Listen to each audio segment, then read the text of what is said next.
Fala, galera do curso! Aqui é o Wendel Melo. Estamos começando mais uma aula incrível. Brincadeira.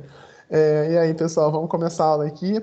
É, A ideia é que hoje a gente vai começar a rodar uns códigos aqui, né? A gente já viu blá blá blá demais. É, Então agora menos blá blá blá e um pouco mais de ação, né? Então vamos lá. Nas últimas aulas, a gente tem rodado o Python via terminal, né? Então, vocês basicamente, ao abrir o Python Command Line, né, abre uma tela preta em que a gente rodava códigos, né? Então, eu podia ficar criando variáveis aqui, né, vendo as variáveis, né, fazendo operações e tal, etc. A ideia é que hoje a gente vai fazer nosso primeiro programa, né? Então, para fazer o nosso primeiro programa, a gente vai precisar de um editor de texto, né?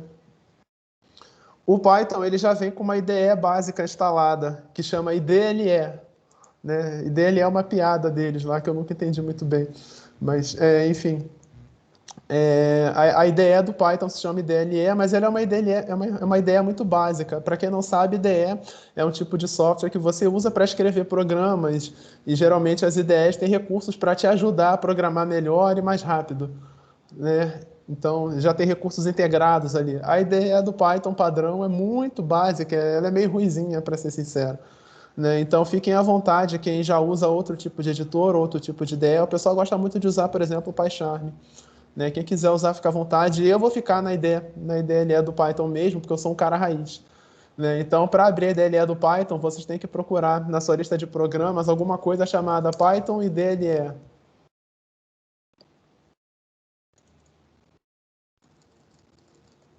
E quando vocês abrirem, deve abrir uma tela parecida com essa aqui, né? Uma tela branca agora, né? E não uma tela preta. Quer dizer, provavelmente você pode configurar isso aqui e mudar a cor, né? Mas a tela agora é branca, né? Valeriana dizendo que estava nessa tela desde o início, né? Desde a primeira aula, né? Eu lembro. Tá certo, Valeriana adiantada, né? Enfim. Essa altura a Valeriana já deve ter rodado todos os programas da aula de hoje, né? Já que eu... Você pode usar qualquer ferramenta na qual você se sente à vontade, João Matheus, né? Vitória, não, você não precisa baixar mais nada, né? Então, a IDLE do Python é suficiente, entendeu? Então, você que é, né? A IDLE do Python é tipo canivete suíço, entendeu? Você se vira com ela em qualquer situação, entendeu? Mas existem editores mais avançados. A Vitória, você não achou sua IDLE? Você conseguiu achar o menu onde está instalado o Agora Python? achei. Geralmente... Achei, Ah, obrigada. beleza. Ok. Se alguém não tiver achado, quiser ajuda, né, pede aqui, né, conversa. Possivelmente os meninos hoje não vão estar lá no Discord, porque a equipe hoje está dividida, né? A equipe hoje está numa reunião de um projeto externo, na qual eu deveria estar também, mas eu estou aqui com vocês, né? Então, por conta disso, hoje sou eu sozinho aqui com vocês. O pessoal do PET não está por aqui hoje. Ok. Valeriano está perguntando, é a mesma coisa o terminal IDLE? A IDLE é um pouco mais avançada, né? Observa que aqui na IDLE existe um terminal também. Na verdade, é um emulador de terminal. Então, eu posso vir aqui e criar minhas variáveis. Ele vai rodar aqui como se fosse um terminal também, né? Só que a IDLE ela traz os recursos para edição de texto, né? Então, a gente vai fazer o nosso primeiro programa fazendo edição de texto, né? Eu vou aqui no menu File e eu vou clicar nessa primeira opção, New File, ou vou apertar Ctrl N. Eu vou repetir, eu vou vir no menu File e vou nessa opção New File. Eu vou falar isso porque eu sempre falo que você tem que vir na opção New File e sempre tem alguém que, não sei, não presta atenção, esquece e aí não vê que é para clicar nessa opção. Quando você clica nessa opção New File, ele abre uma janela nova. Observa que essa janela nova é uma janela de editor, é como se fosse um bloco de notas da vida. Observa que ela não tem, por exemplo, os 3 caracteres de maior, maior, maior do prompt do Python. Essa janela aqui não serve para eu rodar comandos diretamente. Essa janela aqui serve para eu fazer o meu código-fonte, para eu escrever o arquivo com as instruções que vão ser executadas pela linguagem Python. Ok? Então eu preciso vir aqui em New File e abrir uma janela para eu editar um arquivo novo. Antes de mais nada, cada programa que eu fizer, eu devo colocar em um arquivo diferente, né? Tem gente que, vou fazer os programas da aula, e faz todos os programas no mesmo arquivo, entendeu? Fica um samba do crioulo doido ali, o cara fica rodando os códigos, enfim, uma bagunça. Então, o ideal é que você tenha pelo menos um arquivo novo para cada programa, né? Agora, os programas do mundo real, geralmente são feitos em vários arquivos separados, né? Então, você tem um programa implementado em diversos arquivos, né? A Thalia está no Linux. Bom, você pode falar dele no Linux, ou você usa um editor de texto e cria um arquivo, exatamente, né? Você já deve ter usado algum editor de texto, né? Algum VI, algum Gedit, algum Kate, né? Algum editor de texto que você tem, você simplesmente vai abrir como se fosse um bloco de notas mesmo. Vai usar o Gedit, né? Você deve ser usuário do Ubuntu, né? E aí você simplesmente vai salvar o texto, vai salvar como texto, só que aí você tem que descobrir, né, como é que você vai rodar o Python depois pela linha de comando, tá certo? Então vamos lá. Se você precisar de ajuda, avisa, tá? Percebeu o deboche do Ubuntu? É porque eu não gosto do Ubuntu, entendeu? Eu já passei dessa fase. Né? Mas aqui eu estou usando o Mint, né? Que é derivado do Ubuntu, então eu também não posso falar muita coisa. Né? Mas beleza.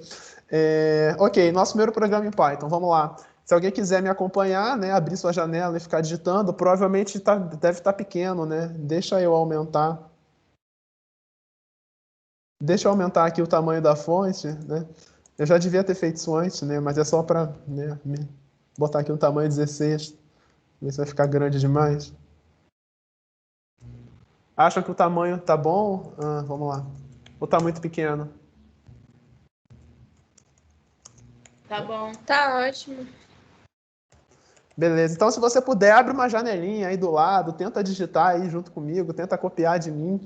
Lembrando que, de toda forma, esses programas estão lá no nosso notebook no Kaggle, né? Então, se você acessar lá, você já tem o programa, né? Mas eu tinha um professor na minha infância, o professor Calil, que fazia a gente copiar as coisas do quadro 5 vezes para memorizar, né? Então, a filosofia dele é, se você copiar, você aprende.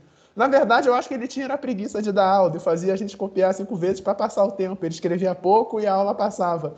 Mas tudo bem. Enfim, saudoso professor Calil. Deixa quieto. Abraço, professor Calil. Nosso primeiro programa em Python, né? Vamos lá. Isto é um comentário. Alguém pode me explicar o que é um comentário?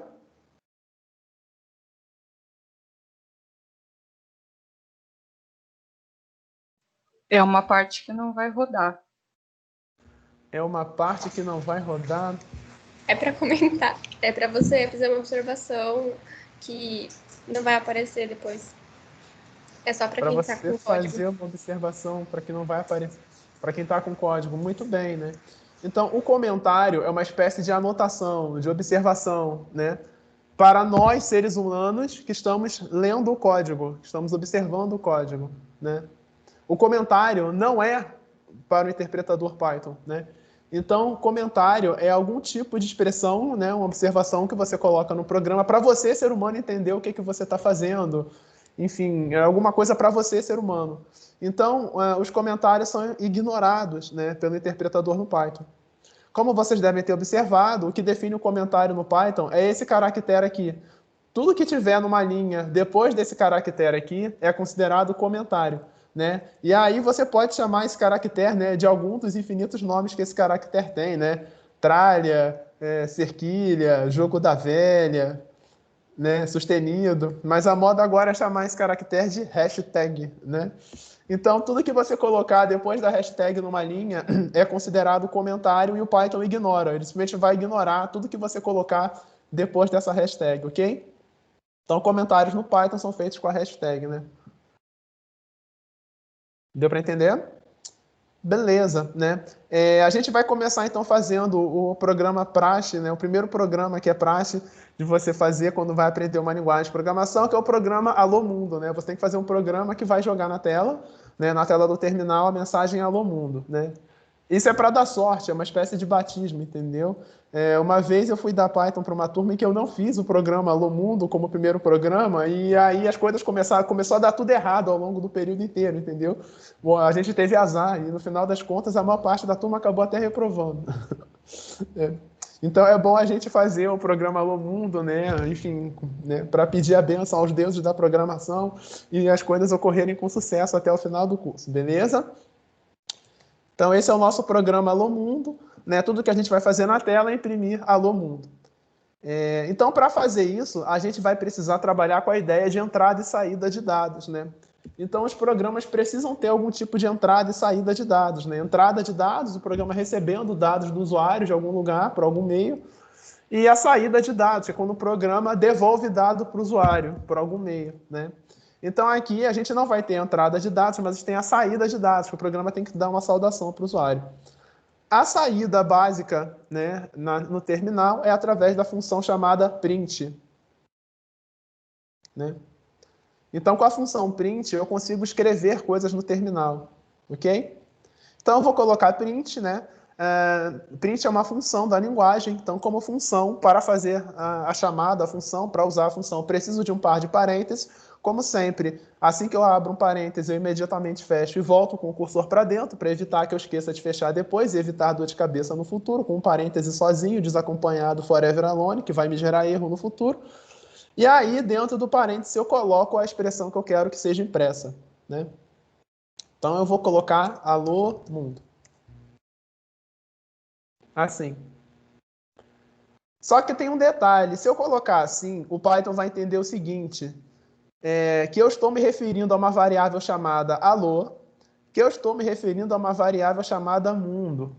E não é isso que eu quero. Eu quero que ele escreva na tela literalmente a expressão alô mundo. Então, na verdade, eu tenho que dar a ele a string entre aspas, né? Então, eu tenho que envolver isso entre aspas. As aspas podem ser duplas ou simples, né? Para o Python, tanto faz a string, né, ser declarada com aspas duplas ou simples. Se você abrir a string com aspas simples, feche com aspas simples. Se abriu com aspas duplas, feche com aspas duplas, né?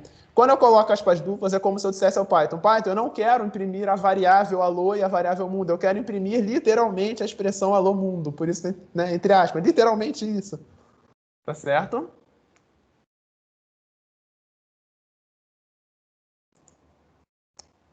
Bom, tá faltando alguma coisa nesse meu programa? Na verdade, não, né? Esse é o programa em Python que escreve Alô Mundo na tela. É um programa de uma linha só. A gente pode, então, vir aqui em File e salvar esse programa em algum lugar. Em algum lugar que eu consiga recuperar depois, né? Eu vou salvar aqui na minha home porque está mais fácil de acessar, né? Mas crie uma pastinha organizada, né? Onde vocês vão salvar, né?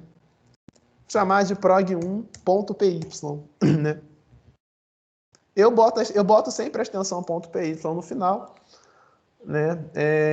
Se você não botar, o Python 3 ele põe para você, mas isso é porque no Python 2 ele não botava não. E esquecer a extensão .py no final era uma coisa que, né, era chato, dava azar, ele perdia a sintaxe, né, não coloria as coisas, aí ficava feio. Então, prog1.py e vou clicar em salvar. Salvei. Tendo salvo o programa, eu posso rodá-lo, né? Então, estando na IDLE, eu posso rodá-la por aqui por dentro, né? Existe um menu chamado Run. Aqui no menu Run tem essa terceira opção aqui, rodar o módulo, né? Essa opção aqui, rodar o módulo, né? É para você rodar um arquivo com código Python. Na nomenclatura Python, módulo é um arquivo que tem código Python. Então, esse arquivo aqui ele é considerado um módulo Python, né? Então, aqui é rodar o módulo, né? Beleza? Então, eu posso clicar aqui. Quando eu clicar aqui, opa, ele começou a rodar, ele rodou o código para mim. Estão vendo aqui? Rodou o prog1.py. E está aqui a saída do programa, já terminou de rodar, já está aqui o prompt, né, aguardando o próximo comando. Ok? Deu para entender a filosofia da... Ai, me perdi. A filosofia da coisa? Deixa eu diminuir aqui. Alguém não conseguiu rodar? Alguém acha que não entendeu algum passo aqui? Então, para rodar, você vai vir aqui no menu Run e vai nessa opção aqui, rodar o módulo. Ou vai apertar o F5, também vale, né? Mas é melhor, né? Melhor você lembrar que é só vir aqui no menu Run e vem na opção, né, Run Model, porque senão, né, você não vai lembrar daqui a um mês que é o F5 que faz rodar, né, enfim. Alguém não conseguiu rodar? Alguém teve algum tipo de erro? Alguém quer comentar alguma coisa, fazer alguma pergunta? Ah, quer dizer então que nosso primeiro programa em Python, o Alô Mundo, tem uma linha só? De fato, né? O Alô Mundo no Python tem uma linha só, né? Mais curta que isso é difícil, né? Imagina se você for fazer o Alô Mundo em Java, né? Quantas linhas você vai precisar, né? Em Python, o Alô Mundo só tem uma linha. Mas eu não precisei importar nenhuma biblioteca, dar include em nada, não precisei declarar uma função main. Não, não precisou fazer nada. A Thalia vai precisar de 10 bibliotecas em Java. Thalia das minhas, né? Isso aí, Thalia usa Linux, né? Thalia implica com Java, Thalia das minhas, é isso aí. E provavelmente deve ser fã de novela mexicana também. É isso aí, Thalia. Ok. Vamos lá então, pessoal. Mas esse programa foi muito básico de fazer, eu não gostei não. Então vamos fazer agora um outro programa em que a gente vai ter entrada e saída, ok? Todo mundo conseguiu chegar até aqui?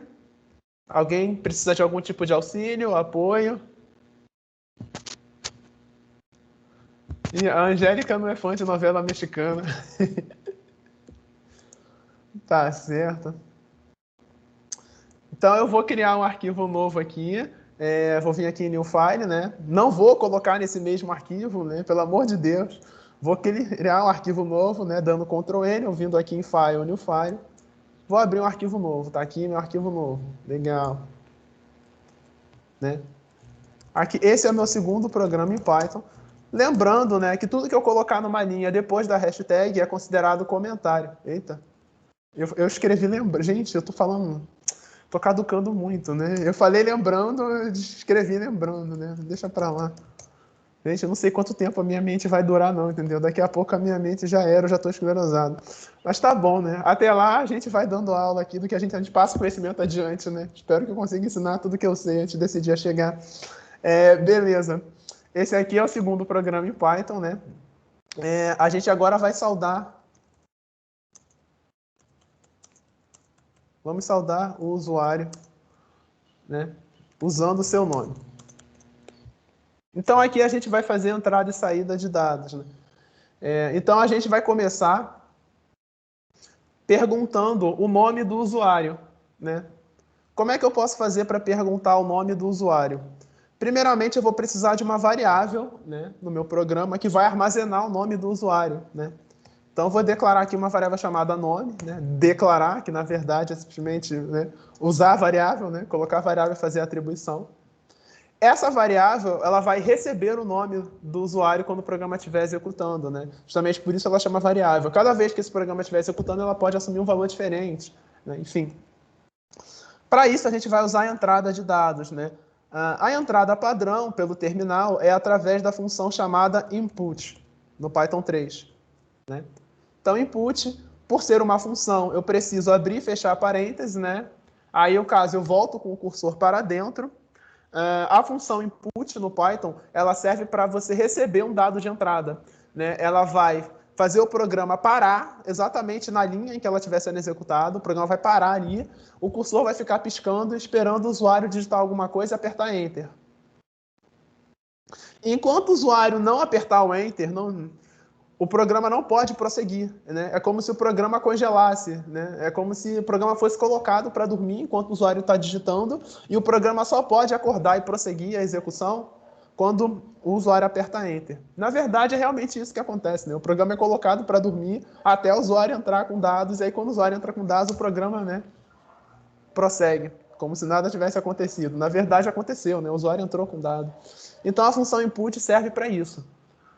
Só que no Python, a função input ela pode receber um argumento de entrada, né? O argumento de entrada que a função input pode receber é uma string que vai ser impressa na tela, né? Então, na verdade, a função input no Python ela também imprime na tela, né? Então, eu posso colocar uma string aqui e escrever Entre não, né? Vou colocar digite o seu nome. 2 pontos. Dá um espaço aqui. Como eu coloquei entre aspas, né? Estou declarando uma string, né? A aspa declara string, então ele vai entender que ele tem que colocar na tela exatamente o conteúdo dessa string aqui. Certo?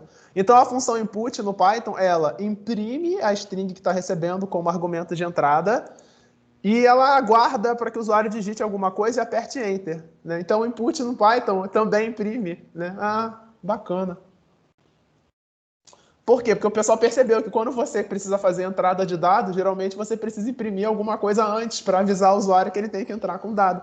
Então o pessoal no Python simplificou, né? A ideia no Python é a sofisticação, é simplificar as coisas, né? Você, enfim, programar, escrever menos e programar mais. Ah, beleza. Então a função input já recebe ali a string, que ela já vai imprimir. Tudo que o usuário digitar, né, vai ser colocado numa string que vai ser retornada pela função input. Né? Então, a variável nome vai apontar exatamente para um objeto string que vai conter o que o usuário digitou, com exceção do enter. Né? O usuário vai apertar o enter não vai entrar nessa string, tá certo? Ah, beleza. Então, eu sei que agora essa variável nome ela vai apontar para um objeto que vai ter o que vai ter o conteúdo cujo conteúdo vai ser o que o usuário digitou. Ah, beleza. Eu posso então usar a função print, né? E posso fazer uma saudação para o usuário, né? Posso colocar olá, né? Se eu colocar olá, né, entre aspas, assim, ele vai imprimir só olá na tela. Mas eu quero que ele coloque o nome do usuário também. Então a função print, ela é uma função que ela pode receber um número arbitrário de argumentos de entrada. Então eu posso colocar olá, vírgula, nome, assim. Então quando eu coloco assim, o Python vai entender que você quer imprimir primeiro esse objeto aqui, que é uma string, né? Uma constante string, olá, seguido de nome. Observa que nome não está entre aspas. Então, como o nome não está entre aspas, o Python vai entender que você não quer a palavra nome, você quer o conteúdo da variável nome. Dá para entender essa diferença? Se eu colocar nome entre aspas assim, o Python vai escrever na tela, olá nome. Mas se eu colocar nome sem as aspas assim, ele vai escrever olá e o conteúdo da variável nome, porque está sem as aspas. Dá para entender essa diferença?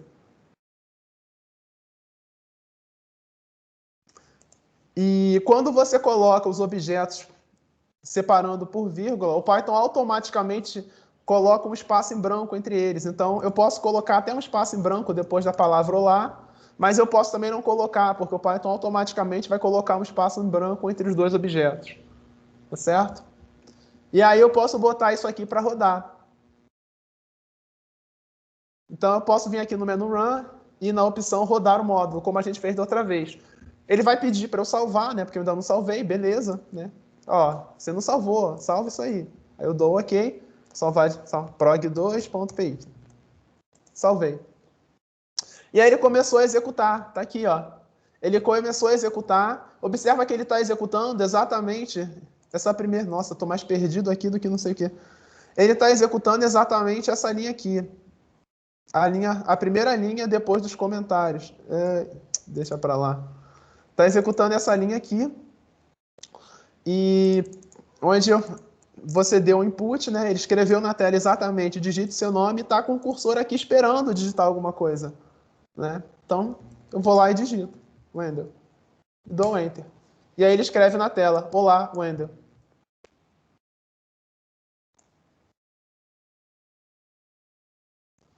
Deu para entender? Alguém se perdeu? Alguém ficou para trás em algum passo?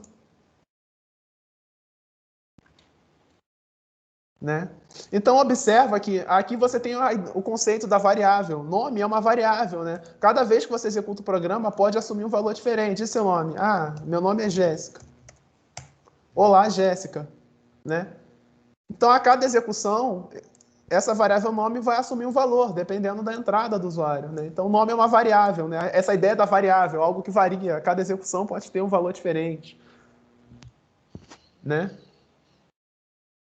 Pamela, achei que você ia digitar Jéssica. Você também é vidente, Pamela? Você é algum tipo de médium? Você é lemão? Né? Se você é lemão, depois eu quero marcar uma consulta. Né? Enfim. Qualquer coisa tá valendo, né? Mão, tarô, búzios. Borra de café não, porque eu não bebo café, entendeu? Mas enfim. Alguém ficou para trás em algum momento? Alguém quer perguntar algo?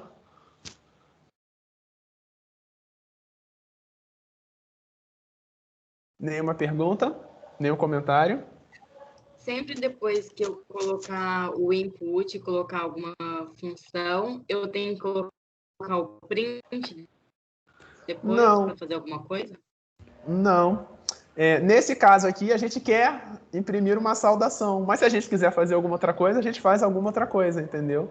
Então, essa é a questão da programação. Você dá instruções e as instruções vão ser executadas exatamente como você deu. E o Python ele não é inteligente para entender o que está sendo feito. Ele não sabe o que está sendo feito. Ele vai executar burramente as instruções que você der, uma depois da outra. Né? Se você der alguma instrução aqui sem sentido, ele vai executar burramente. Então, por exemplo, se você pegar essa linha e colocá-la de novo aqui embaixo, ele vai executá-la de novo, entendeu? Burramente. Né? Então, ó, digite seu nome. Ah, meu nome é Wendel. Aí ele vai lá, vai executar de novo. Disse, mas ele já não perguntou meu nome? Que estúpido. Não interessa, você colocou 2 linhas ali, ele vai executar as 2 linhas exatamente como você fez, entendeu? Então, por exemplo, Carlos. Obrigada. Olá, Carlos. Então, a questão da programação é, as linhas são executadas uma por uma, em ordem, né? Na ordem que elas são colocadas ali. Né? Você tem uma espécie de script que precisa ser seguido. Né? Esse aqui é o meu script, execute exatamente isso. Então, ele vai fazendo as operações. Nesse meio termo aqui, você pode colocar algum código para, sei lá, invadir o computador do seu pai, roubar a senha do cartão de crédito dele, enfim, transferir dinheiro para sua conta e depois escrever o olá. Beleza, aí é com você, entendeu? A Valeriana fez uma pergunta. Ela perguntou, por que se eu der Enter sem digitar, ele responde apenas olá? Então vamos rodar para ver o que acontece. Digite seu nome. Tô com preguiça, dei Enter. Aí ele falou olá. Por que ele só falou olá?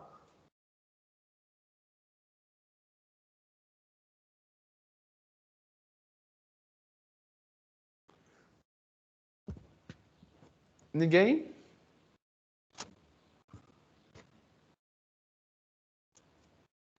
Porque a variável nome está vazia? Mais ou menos. A variável nome está com uma string vazia. Aqui no terminal eu posso ver o conteúdo da variável nome. Né? Se eu pedir para ver o conteúdo da variável nome, ele vai mostrar a string vazia. O usuário não digitou nada, então aqui ele está dando um olá e aqui tem uma string vazia depois. Olá, vazia. Né? Então, a variável está com o valor string vazia, abre e fecha aspas. Né? A string de 0 caracteres. Né? Tipo isso. Né? Então, olá, o nome ele está com valor, mas é uma string vazia. Ele imprimiu a string vazia. Como a string não tem nenhum caractere para imprimir, não imprimiu nenhum caractere. Certo? Então, está perguntando, tem como obrigar a digitação? Bem, tem, né? Você precisa colocar instruções ali. Você pode colocar uma instrução para ele verificar se a variável nome está vazia. Se ela tiver, aliás, está com a string vazia. Se ela tiver com a string vazia, você pede o nome de novo e fica pedindo o nome repetidamente até o usuário tomar vergonha na cara e digitar o nome. Tá certo? Né? Mas e se o usuário não tiver nome? Aí tem um problema, né? Aí nós temos um problema. Então, observa que aqui eu posso ficar colocando linhas em branco à vontade. Não faz diferença as linhas, né? Posso ficar pulando linha à vontade. Né? Eu gosto de pular linha, né? Porque minha mãe me obrigava a copiar a matéria pulando linha para o caderno ficar caprichado, bonitinho, né? Eu tinha que ser um bom aluno e tal. Né? Então, por conta disso eu pulo linha, né?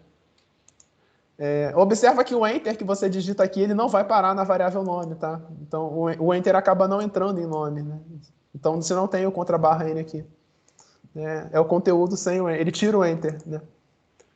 Ok? Alguma pergunta? Alguém quer comentar algo?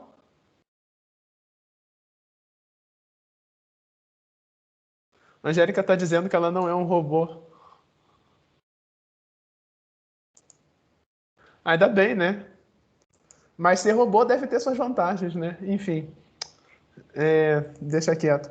Ninguém quer comentar nada? Quer dizer então que as linhas no Python não terminam com ponto e vírgula? Tá certo. É porque não tem nome, né? Mas tem robô que tem nome, né? Enfim. Mas ok. Então, respondendo, as linhas no Python então não tem ponto e vírgula? Bom, a rigor, não. né? Então, a linha no Python termina quando termina. Então, ele é esperto o suficiente para ver que se você deu um enter aqui no final dessa linha, é porque a linha acabou. Então, ele sabe que essa linha aqui acabou porque você deu um enter aqui, né? Tá certo? Então, na verdade, você não tem que colocar um ponto e vírgula no final da linha. Ah, mas então eu tenho sérios problemas, porque eu programo em C desde os 4 anos e eu sempre coloco ponto e vírgula em todas as minhas linhas de código. Eu aprendi a programar em C antes de aprender a ler e escrever e não consigo mais programar sem botar um ponto e vírgula no final. Tudo bem, né? Como o Python é uma linguagem muito democrática, você pode colocar um ponto e vírgula no final da linha e ele vai aceitar, né? Então, se eu colocar pontos e vírgulas aqui e botar para rodar, né? Ele vai aceitar igual. Digite seu nome. Meu nome é nome. Ele botou o nome. Digite o seu nome. Aí o cara vai lá e escreve o seu nome. Né? Tá certo. Ok, deu para entender? Então você pode colocar o ponto e vírgula, né? Se você já está acostumado com isso e tal. Colocando ponto e vírgula, você até pode pôr mais de uma linha na mesma linha, né? Enfim, entendedores entenderão. Se você não entendeu, é melhor não tentar explicar. Né? Mas com ponto e vírgula você pode colocar várias linhas de código numa linha só, inclusive. Né? Então a Thalia está aliviada porque vai colocar ponto e vírgula, né? Enfim, tá certo. Né? Mas a graça é não precisar do ponto e vírgula, entendeu? Com o tempo você se acostuma. O duro é que depois, quando você volta a programar em outras linguagens, você acaba ficando mal acostumado a não colocar ponto e vírgula. Né? Enfim, mas tem linguagem, né? Nem toda linguagem, né, precisa do ponto e vírgula, né? Então, é isso. Alguma pergunta até aqui? Alguém quer comentar algo? Deu para entender?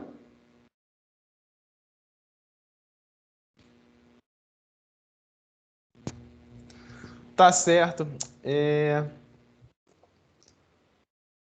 Todo mundo conseguiu rodar o código com sucesso? Alguém ficou para trás? Alguém obteve algum tipo de erro, mensagem esquisita? Vê alguma voz do além quando você tentou rodar isso aqui, dizendo que você não podia rodar isso aqui? Né? Forças ocultas atuaram quando você tentou rodar, seu computador travou e você não viu nada. Quando você foi tentar digitar o nome, deu alguma bizarrice? Alguém aí está com algum tipo de problema?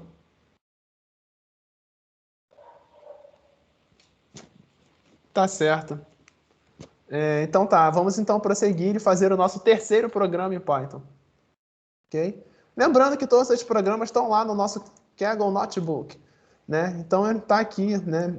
Só que aqui eu coloquei explicação, né, para a função input e tal, certinho, né? Coisas que eu só falei, né? Aqui está explicado, né?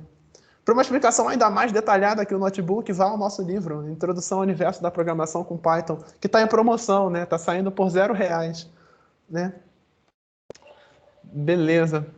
Né? A Angélica chamando a minha atenção para dizer que ele identifica os espaços, né? Claro, se você colocar o espaço aqui entre as aspas, ele vai entender que você quer colocar os espaços também, né? Então ele vai colocar exatamente a quantidade de espaços que você colocou aqui, né? Você está dizendo que você quer imprimir literalmente essa string aqui, né? Não, não é. Não chamar atenção é no sentido de fez uma observação, ressaltou, né? Não quer dizer que você me deu um esporro. É que na linguagem científica dos artigos a gente fala isso, né? Então, quando você começar a escrever seus primeiros artigos científicos, for fazer sua iniciação científica, seu TCC, sua monografia, você vai precisar escrever esse tipo de expressão, né? Chamamos a atenção aqui para os resultados de não sei o quê, ressaltamos que não sei o quê, observamos, né? Você vai anotando essas expressões para você quando você for escrever seus artigos, TCCs, monografias, teses de mestrado, de doutorado, de pós-doutorado, né? Quando você chegar lá, né? Foi nesse sentido. Né? Ok? Vamos lá, então. Vamos então fazer mais um programa, né? Já que está todo mundo esperto aqui, ninguém está com nenhum tipo de problema, nem atraso. Porque essa é aquela hora na aula em que eu preciso levantar da cadeira do professor e passar de máquina em máquina, porque metade da sala está com problemas para rodar, esqueceu de fechar um parêntese, esqueceu de abrir uma janela nova, né? Não sabe onde é para digitar as coisas, né? Então, esse é aquele momento. Mas já que ninguém está com nenhum tipo de problema, vamos prosseguir, né? Então, se você tiver algum tipo de problema, né? Dá um toque, dá um alô aqui, fala lá no chat, levanta a mão, né? Avisa, professor, tô com problema aqui. Tudo certo? Beleza, vamos então começar mais um programa. Ok? Vou abrir então mais uma janela, né? Vou colocá-la aqui. Vamos fazer o nosso terceiro programa em Python. Né? Como a minha orelha está coçando, porque provavelmente a Vitória deve estar falando mal de mim, né? Porque a Vitória disse que eu só faço programa boboca, né? Que lê o dado e já bota um print depois, e que não tem graça fazer um programa que você dá um input e logo em seguida um print. Vamos tentar agradar a Vitória, tentando fazer um programa um pouco mais elaborado, né? Vamos fazer um programa que é capaz de resolver um problema muito sério e importante para a humanidade, né? Vamos fazer um programa que recebe o raio de um círculo e calcula, né, o diâmetro do círculo, o perímetro do círculo e a área do círculo, tá certo? Um programa extremamente útil para a humanidade.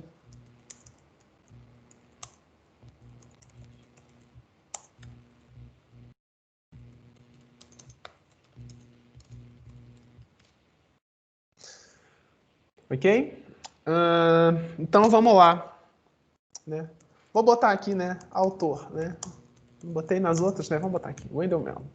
É um programa útil, né? Tem que colocar, né, que eu sou autor, porque depois se aparece alguém copiando a minha ideia genial de programa, né? Se alguém, né, eu posso depois processar a pessoa por plágio, né? Você não pode fazer um programa que calcule, né, diâmetro, perímetro e área do círculo, porque eu já tive essa ideia antes e vou cobrar royalties de todo mundo que tem a ideia de fazer um programa desse. Tá certo? Menos de vocês, né? De vocês eu deixo. Né? Então vamos lá.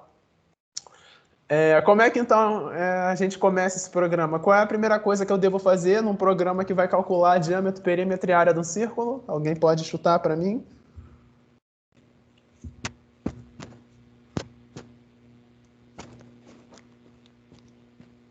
Beatriz, pedir os valores. Faz sentido, né? Então a gente pode começar o programa, né, imprimindo alguma saudação, dizendo ao usuário o que ele quer fazer, né? Enfim. Aqui eu vou criar uma variável que vai receber o dado de entrada do programa, né? Qual é o dado de entrada do programa? O que eu preciso para calcular diâmetro, perímetro e área do círculo? O raio, né? Então, beleza. Vou declarar uma variável chamada raio. Por que eu escolhi chamar a variável de raio? Porque raio representa exatamente o dado que eu estou recebendo. Eu poderia chamar a variável só de R, de A, de B, de J, de W, mas é sempre interessante eu escolher um nome de variável que me ajude a entender o que a variável representa, porque daqui a um mês, quando eu for olhar esse programa, se eu usar, por exemplo, usei a letra K, quando eu ver lá o K, eu não vou saber o que representa o K. Mas se eu chamo a variável de raio, isso já me dá uma noção boa do que essa variável representa. Raio representa o raio do círculo. Né? Nome representa o nome do usuário. Né? Então é interessante eu usar nomes que me ajudem, né, a entender o que a variável representa para facilitar o entendimento do programa. Daqui a uma semana, quando eu for olhar esse programa, eu entender mais rapidamente o que ele está fazendo. Né?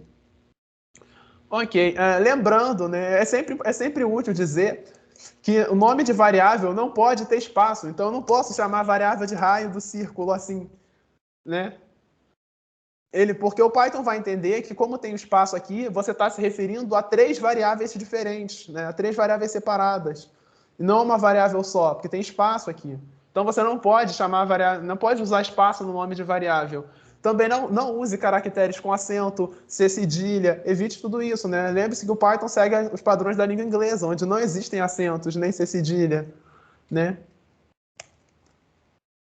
Então, ok, vou chamar a minha variável de raio, né? Vai receber a entrada, né? Vou dar um input aqui, entre com o raio do círculo.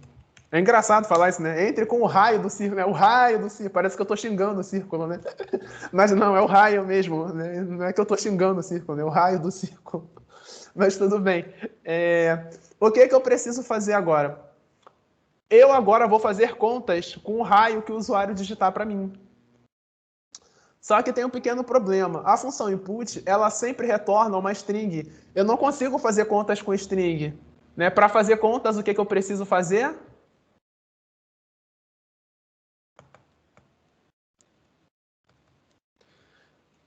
Para fazer contas, então, com o valor que o usuário está para mim, eu vou precisar fazer algum tipo de conversão para dado numérico, né? Porque o dado que input retorna é uma string, né? Então, se o usuário, por exemplo, digitar 19, né, como raio, né, ele vai vir uma string 19. Com strings eu não sei, eu não consigo fazer conta, não dá para fazer conta. Dá para fazer conta com números. Então, eu preciso fazer uma conversão de string para número, né? Como é que eu faço a conversão? Eu posso usar o construtor da classe, o nome da classe. Nesse caso, qual é o tipo de dado mais indicado para eu trabalhar aqui? Eu vou trabalhar com o raio de um círculo, né? Qual é o tipo de dado mais indicado para o raio do círculo? Alguém? A Thalia falou float, né? Então, né? O número real, né? Então, float. Então, eu vou colocar raio igual a float, né? Mais uma vez, uma função. Na verdade, é um construtor de classe, né? Esse float serve para construir um objeto da classe float. E vou passar o raio como argumento, né? Então, esse float aqui. Você não pode pôr o float na frente do input? Posso pôr o float na frente do input? Tipo, aqui, assim? Tipo, float é entre parênteses, input, entre parênteses, entre o raio do círculo e fecha todos os parênteses. Pode. Tá. Só que algumas pessoas, como eu, têm a mente um pouquinho mais devagar, não são tão avançadas, entendeu? Então, por isso a gente está fazendo em duas linhas aqui, né? Porque nem todos nós somos superdotados igual certas pessoas, entendeu? Então, por isso eu estou colocando em duas linhas separadas, mas a gente pode sim, poderia botar tudo isso numa linha só, né? Então, beleza.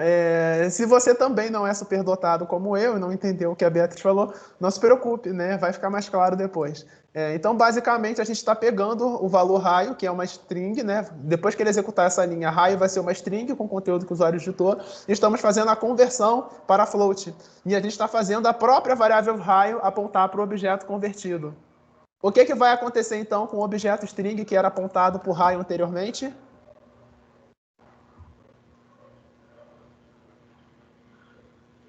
Alguém? Tem cães latindo aqui. Eita.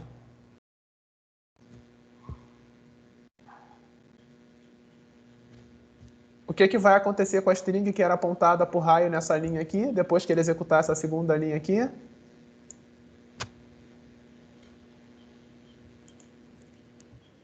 Nenhuma resposta? A string vai ser apagada, né? Por quê? Porque ninguém mais vai apontar para ela, né? Então eu vou fazer o raio apontar para essa string aqui, mas depois eu vou fazer o raio apontar para um outro objeto, que é um objeto float obtido através da conversão dessa string para float. Então a string vai ficar sem ninguém na vida, né? Então, como a string vai ficar sem par, ela vai ser chutada, apagada, removida, né? Enfim, impossível ser feliz sozinho, né? A filosofia é essa. Então, o objeto que fica sem variável apontando para ele é apagado, né? É destruído. É isso. Beleza. Desse ponto em diante, eu sei que raio agora é um número real, é um float, né? Com o que o usuário digitou, né? Eu posso agora fazer contas com raio, né? Então, vou criar uma variável chamada diâmetro. Lembrando que não se deve usar acentos no nome de variáveis, né? Então, não põe acento, né? Então, diâmetro 2 vezes raio. É isso. Ok? E agora preciso calcular a perímetro e área. Para calcular a perímetro e área, eu preciso de um valor de π, né? Então, pode ser uma boa ideia eu declarar uma variável chamada π com o valor 3.1415. Né? Eu só decorei as primeiras 4 casas decimais do π, entendeu? Eu não sei o que vem depois. Então, eu vou trabalhar com esse π com 4 casas decimais, né? Porque eu só decorei as primeiras 4 casas decimais. Né? E tá bom demais. Declarei uma variável π e eu posso usar agora a minha variável π para fazer o cálculo do perímetro, né? Então, perímetro. Beatriz perguntando se tem como importar o π. Tem sim. O módulo matemático do Python tem um π que você pode dar um import lá, né? Mas isso a gente, né, cenas dos próximos episódios, né? Então, seguindo aqui, né? Perímetro, então. Qual é a fórmula mesmo do perímetro? Alguém lembra? 2 pi raio. 2 pi raio, né? 2 πr, né? 2 franceses, né? Então, perímetro é igual a 2 vezes π vezes r, né? Vezes o raio, 2 πrs. 2 franceses. Então, vamos lá. Perímetro é igual a 2 vezes π vezes raio. Ah, professor, nossa, eu odeio ficar criando variável à toa. Eu precisava mesmo ter criado uma variável chamada π? Não, né? Você, na verdade, podia botar o 3.14 diretamente aqui, como eu botei o 2, né? Não precisava realmente ter criado a variável chamada π, né? E a área, né? A área, π vezes r ao quadrado, né? Então, π vezes raio ao quadrado. Então, vou colocar aqui π vezes raio. Aqui, no caso, eu posso multiplicar raio vezes raio, né? Mas para já exemplificar, vou usar o operador de potenciação, que é o duplo asterisco, né? Então, 2 asteriscos em Python é o operador para potência. Então, isso aqui significa raio ao quadrado.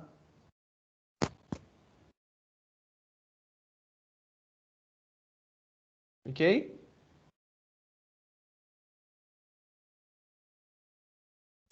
Tá certo. Só que aqui tem uma coisa. Aqui ele está pegando π, multiplicando por raio e elevando ao quadrado, ou será que ele primeiro vai elevar ao quadrado e depois multiplicar por π? Né? Observa que aqui a gente está com um problema, a gente está misturando operadores. Eu estou colocando um operador de multiplicação e estou colocando um operador de potenciação. Né? Será que primeiro ele vai pegar o π, multiplicar pelo raio e depois vai pegar esse resultado e elevar ao quadrado? Ou primeiro ele vai elevar o raio ao quadrado e depois multiplicar por π? O que ele faz primeiro? Alguém tem alguma ideia? Vitória está dizendo que primeiro ele vai elevar ao quadrado. Isso faz sentido para vocês? Elevar ao quadrado primeiro, antes de multiplicar o π? Thalia está dizendo que primeiro ele multiplica. Já senti que a Thalia gosta de uma discórdia. Brincadeira. Né? Então, vamos lá. Ah, eu não sei o que ele faz primeiro, né? Então, nesse tipo de situação, é uma boa ideia eu usar parênteses para dizer a ele qual operação fazer primeiro, né? Então, eu envolvo raio ao quadrado entre parênteses para dizer ao Python que essa operação tem que ser feita antes. Quando eu coloco esses parênteses aqui, eu digo ao Python, essa operação tem que ser feita antes. Então, eu estou forçando que essa operação seja feita antes. Eu nem dou margem para o Python interpretar nada. Eu estou forçando que raio ao quadrado seja feita primeiro. Né? Então, quando a gente mistura diferentes operadores, é uma coisa útil você trabalhar com parênteses para você dizer quais operações devem ser feitas primeiro, porque senão você pode ter algum tipo de erro, porque de repente as operações não estão sendo feitas na ordem em que você está imaginando que elas serão feitas. Né? Então, trabalhar com parênteses. Ah, que legal, eu posso fazer igual a tia lá da terceira ou da quarta série, que você abria parênteses, dentro do parênteses abre o colchete, aliás, parênteses dentro do colchete, dentro da chave? Não, você não pode abrir colchetes e chaves para indicar precedência de conta no Python, né? Colchetes e chaves têm outro significado aqui na linguagem, né? São usadas para outra finalidade, né? Então, por conta disso, você só pode usar parênteses para indicar essa precedência, essa prioridade. Mas nada impede você de abrir parênteses dentro de parênteses. Então, eu posso tranquilamente fazer isso aqui. Ó. Posso abrir um parênteses aqui para dizer que essa operação aqui tem que ser feita primeiro, dentro desse parêntese.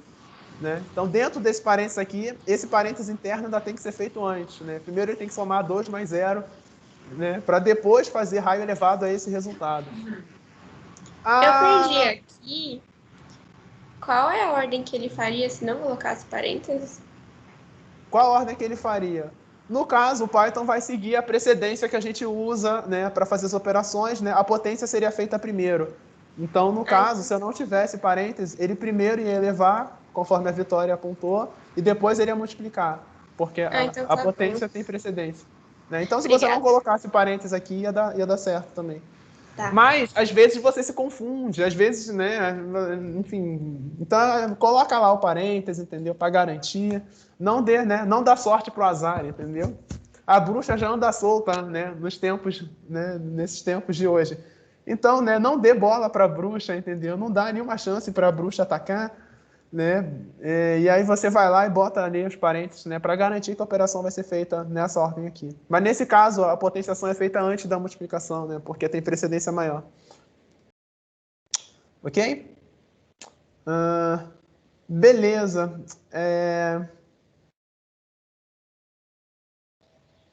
Né? Vitória achando que estava doida, tá, né? Por que achou que estava doida, Vitória? Então vamos lá. O que falta fazer? Está pronto o programa? Já calculei, né? Perímetro, área e diâmetro, né? O programa está pronto, não tá?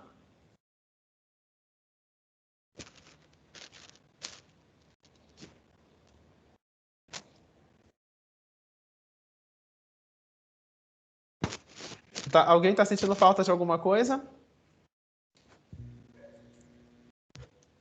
Tem que definir a área? Né? Mayra está perguntando, e os dados? Bom, os dados estão aqui, calculei, né? Diâmetro, perímetro e área, né? O Matheus falou, tá faltando imprimir, né? Porque se eu não imprimir, o usuário não vai ver a resposta, né? Então vamos colocar uns prints aqui, né? Então, beleza. Vou colocar aqui, ó. Vou colocar um print, colocar diâmetro, né? E aí vou colocar aqui a impressão da variável diâmetro. Vou colocar um outro print aqui, né? No perímetro.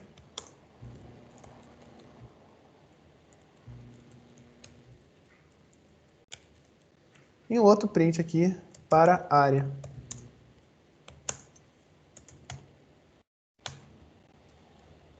Tá certo?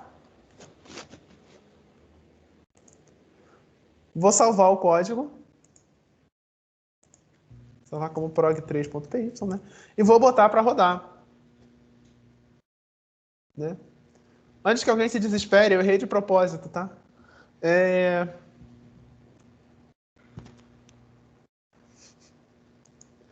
Vou vir aqui e vou botar para rodar. Vou clicar aqui em Run, né? Então, beleza. Quando eu coloquei ali para rodar, né? Deixa eu botar o código aqui. Epa, melhor fechar esses programas antigos, né? Senão eles vão ficar poluindo aqui a tela. Não sei como é que vocês estão. Botar ele aqui em cima, bonitinho. Vou botar ele aqui no topo, né? Que alguns de vocês ainda podem estar copiando. Beleza. Então tá aqui, entre com o raio do círculo. Aí eu vou lá, enfim, meu círculo tem raio 10. E aí põe para rodar. E esse é o resultado do meu programa.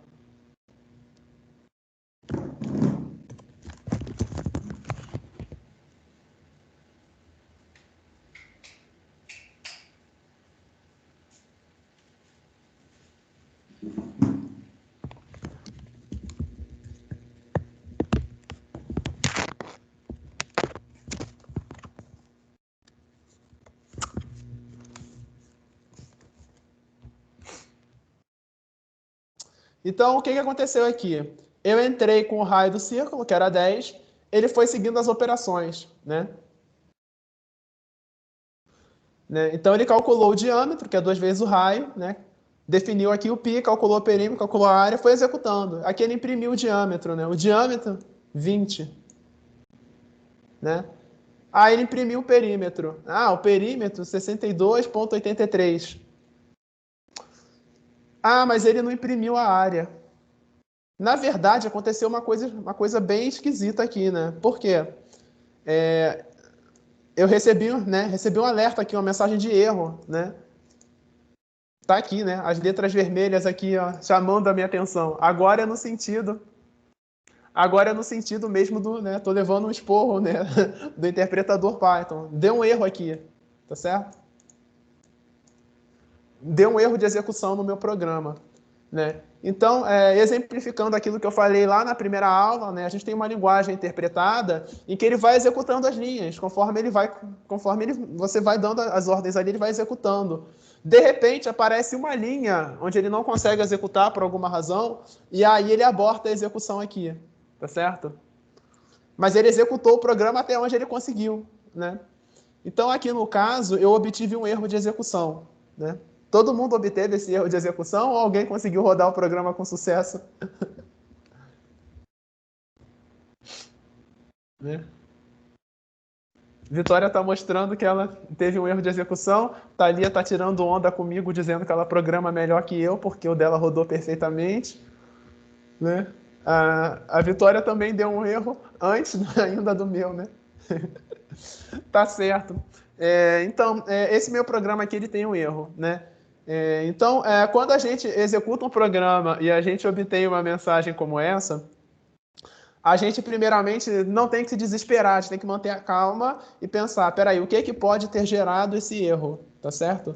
Então é importante você, primeiro, respira, mantenha a calma e tenta descobrir a fonte do erro. Porque muitas vezes as pessoas só de ver essa mensagem vermelha aqui já ficam, ah, meu Deus, socorro, já era, a pessoa já fecha a tampa do laptop, já joga o computador, né? Não consigo programar, né? É importante você tentar entender o que está acontecendo, né? O interpretador ele te ajuda, né?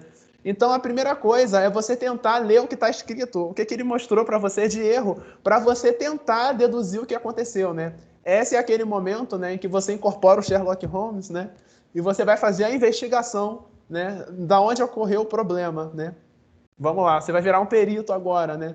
Vai ser um perito criminal e vai descobrir aonde ocorreu o crime aqui, né? Então, beleza, né? Como é que eu vou fazer? Vou ler aqui. Aí ele está dizendo aqui, ó, traceback, né? Most recent call less. Ele está mostrando para mim o que ele tentou fazer e deu errado. Ele está dizendo o seguinte: a chamada mais recente que ele tentou fazer foi quando ele tentou executar esse arquivo aqui, ó, file/home/wendell prob3.py. Então, quando ele está dizendo para mim que o erro foi na execução desse arquivo aqui, que foi o arquivo que eu tentei rodar. Ah, legal.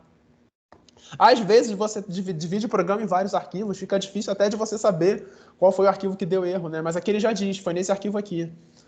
E ele está dizendo mais, está dizendo que foi na linha 16. Isso já é um tremendo adianto. Ele está dizendo que ele deu erro na linha 16. Então, ao invés de eu conferir linha por linha, é uma boa ideia eu já ir direto na linha 16 e ver se tem alguma coisa errada lá.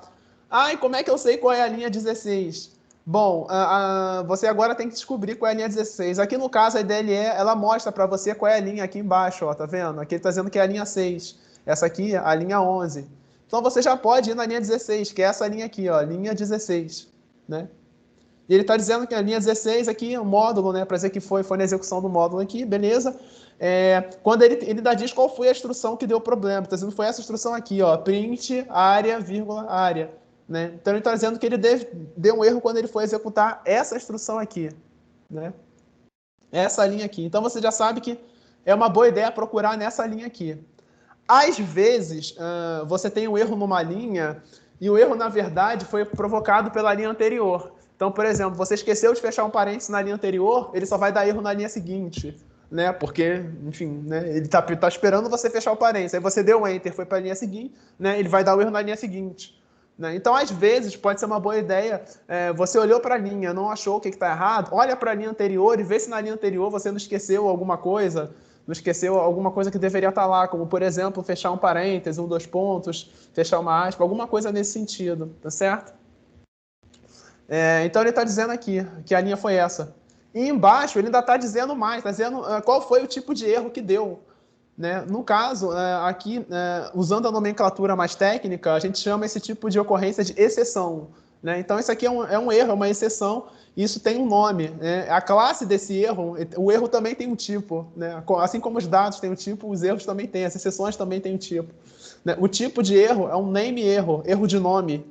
Né? Ele está dizendo o seguinte: nome Ares não está definido. Como assim Ares não está definido? Que Ares? Então, se você prestar atenção aqui nessa linha, você vai ver que eu digitei errado. Ao invés de digitar área, aqui a variável, eu digitei Ares.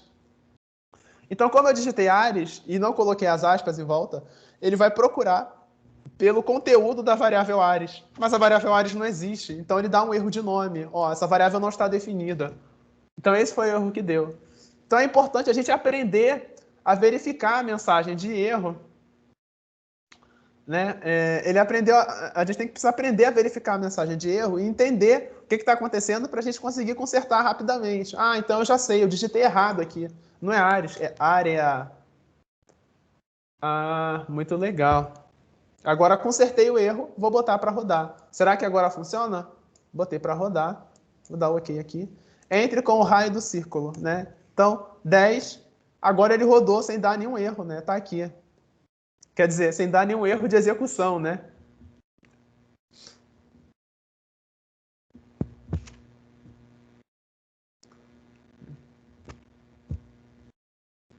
Deu para entender? Ok. Observa o seguinte, né? Aqui no caso, eu estou supondo que raio pode ser um número real. Né? Deixa eu te perguntar, se eu quiser calcular outro valor, eu tenho que fechar e abrir de novo toda vez?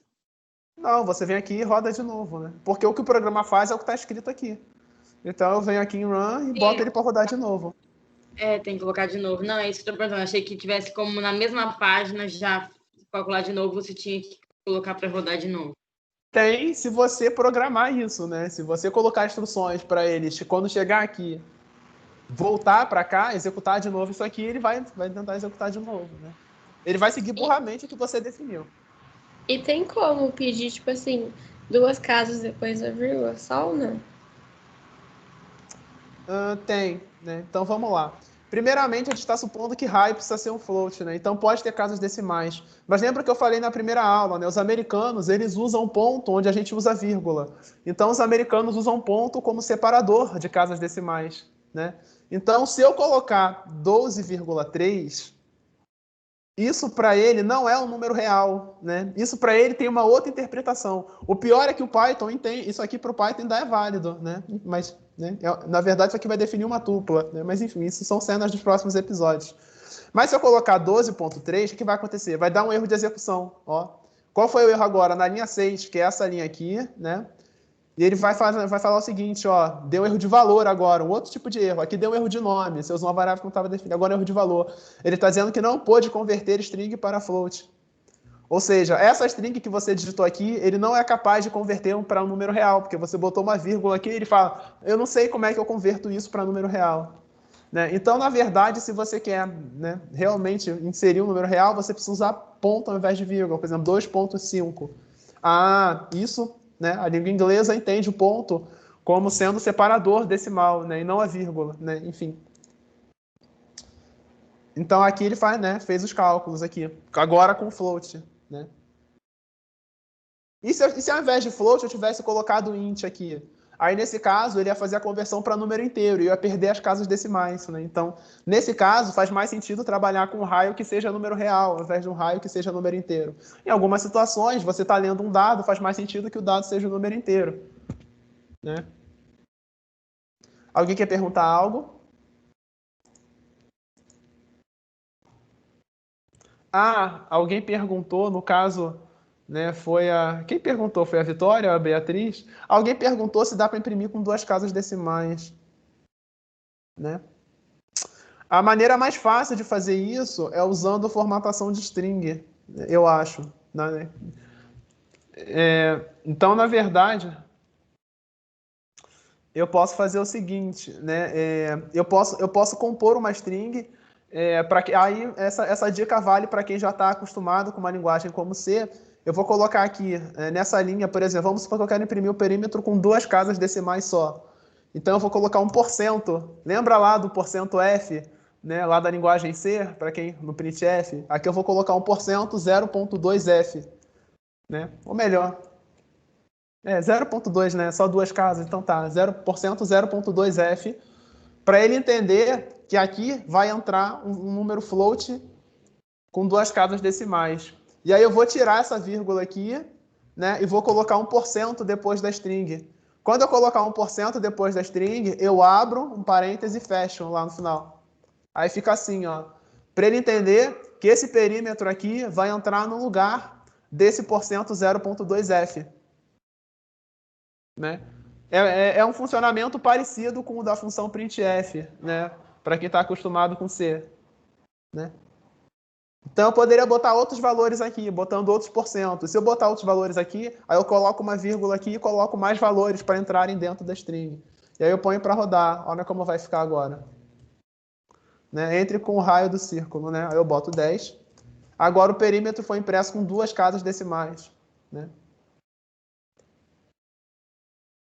Isso aqui é um operador de string, tá? Então isso aqui tudo ele vai fazer uma string só e vai imprimir diretamente, né? Aqui embaixo, eu estou imprimindo dois dados, a string área, dois pontos, e o valor da variável área. Aqui, eu só estou imprimindo uma string. Essa string eu compus, né, usando o valor da variável perímetro. Dá para entender essa diferença? Esse 0.2 é para dizer que eu só quero duas casas decimais no valor que vai sair aqui. Tá bom, Vitória? Não, o porcento é para dizer que aqui vai entrar um valor externo. É para dizer que aqui vai entrar um valor que vem de outra variável, né, um objeto externo a essa string. Se eu aqui, por exemplo, colocar %5, ele vai entender que são 5 casas decimais. Né? Eita. Aqui. Ok? Agora ele imprimiu com 5 casas decimais. O porcento é só para dizer que aqui vai entrar um objeto externo na string. Beleza? Alguém quer comentar alguma coisa? Alguém ficou com alguma dúvida? Alguém que está com algum tipo de erro ao qual não consegue tirar?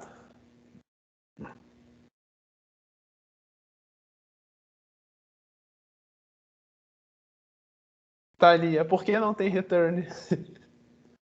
Já senti que você gosta de um return, né? Por que não tem return? Basicamente porque return é uma cláusula de função. Aqui não tem declaração de função, né? Eu não declarei nenhuma função, né? O return é algo que você usa para fazer uma função retornar um dado, tá ali. Então, a gente, quando define uma função, a gente dá um return. Então, quando a gente está, por exemplo, programando em C, definiu uma função main, tem um return ali, porque você está dentro de uma função. Aqui, a gente não definiu função, a gente não está dentro de nenhuma função. Né? A gente está executando o código diretamente como script, então não há return. Né? Então, isso aqui não retorna nada. Né?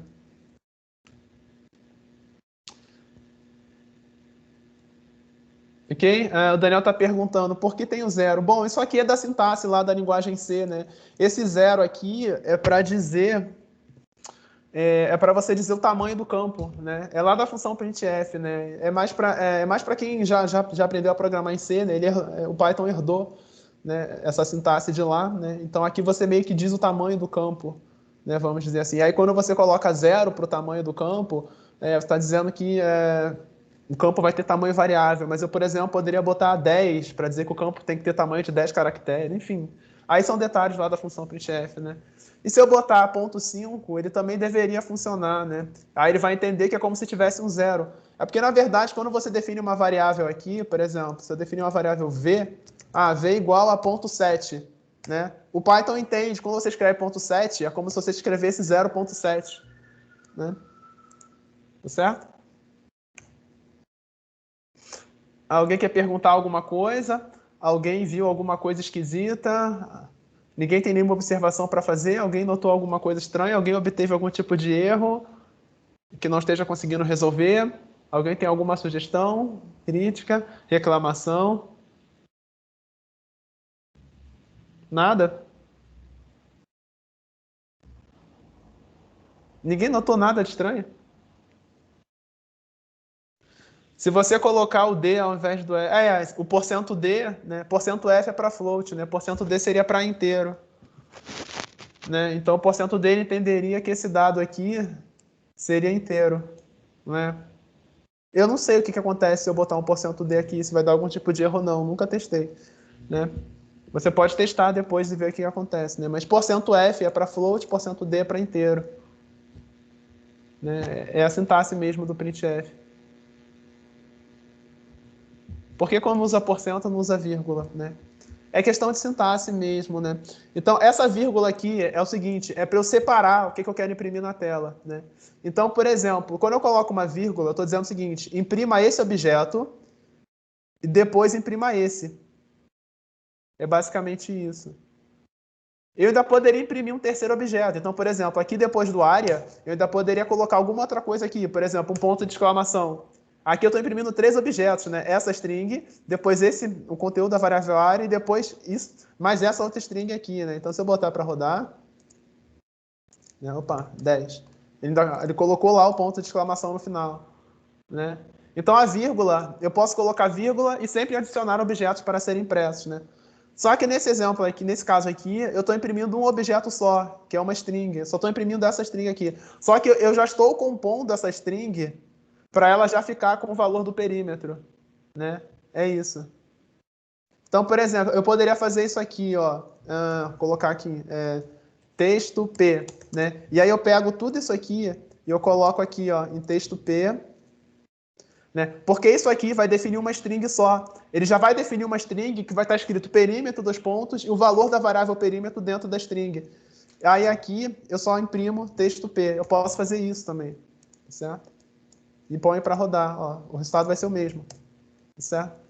Porque texto P vai apontar para uma string. Só que a string texto P, se você pedir para a vela aqui, ó, me dá o conteúdo de texto P. Ó, o conteúdo de texto P já é perímetro 2.62.83. Então aqui eu estou imprimindo um objeto só, por isso que não tem a vírgula. Só que esse objeto só, ele já tem o valor do perímetro dentro dele.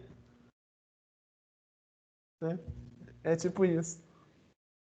Né? A Angélica está dizendo que está feio, né? Enfim. Quem ama feio, bonito lhe parece, né? Tá certo. Alguém quer perguntar algo mais? É sério, gente. Vocês estão me decepcionando. Ninguém vai perguntar de onde apareceu esse 3 aqui? Estou decepcionado com vocês. Né? Se o raio do círculo é 10, né? De onde apareceu esse 003 aqui no final? É sério que ninguém vai perguntar isso? Que decepção. Felipe está perguntando de onde veio esse 3. Ah, excelente pergunta. Excelente pergunta, Felipe e Angélica está ali. De onde veio esse 3 aqui no final? Né? Erro de arredondamento. Né? É um erro de arredondamento. Então, quando você trabalha com dados float, em qualquer operação, você está sujeito a ocorrerem erros de arredondamento nas contas. Então, devido a erros de arredondamento, aparece esse 3 aqui no final. É isso. Né? Lá na, sei lá, 12ª casa decimal, sei lá onde, 1, 2, 3, 4, 5, 6, 7, 8, 9, 10, 11, 12. Na 14ª casa decimal apareceu um erro de arredondamento. Era para dar 314,15, só isso. Mas lá na 14ª casa decimal apareceu, né, um resíduo, que é um erro de arredondamento. Quando você trabalha com float, faz contas com float, você está sujeito a ocorrerem erros de arredondamento. Tá certo? E isso, então quer dizer que o Python é uma droga de linguagem, porque quando eu faço as contas, ele dá erro de arredondamento. Na verdade, não, né? Isso daqui não é do Python, é do próprio tipo de dado float. Né? Então, a representação ponto flutuante, ela está sujeita a erro de arredondamento em qualquer operação que você faça.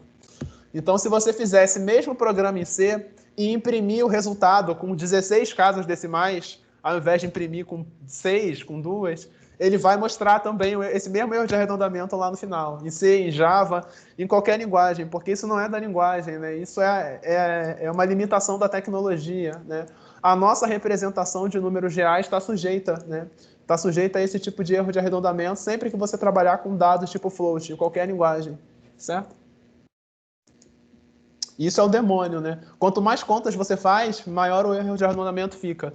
Até que de tanto você fazer conta, o erro ele já começa a mudar as primeiras casas decimais, fazendo você ir para o resultado errado, né? Então quem programa fazendo contas também tem que estar atento à questão do erro de arredondamento, né? E tentar evitar erros de arredondamento.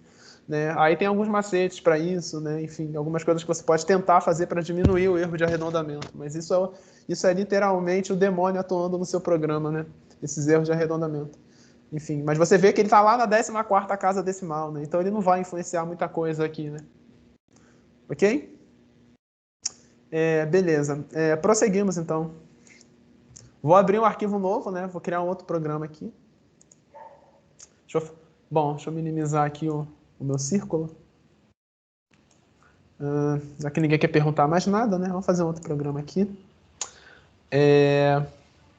Beleza. A aula já está acabando, né? Mas vamos fazer um programa aqui usando condicional, né? Vamos lá. Vamos fazer um programa que lê uma nota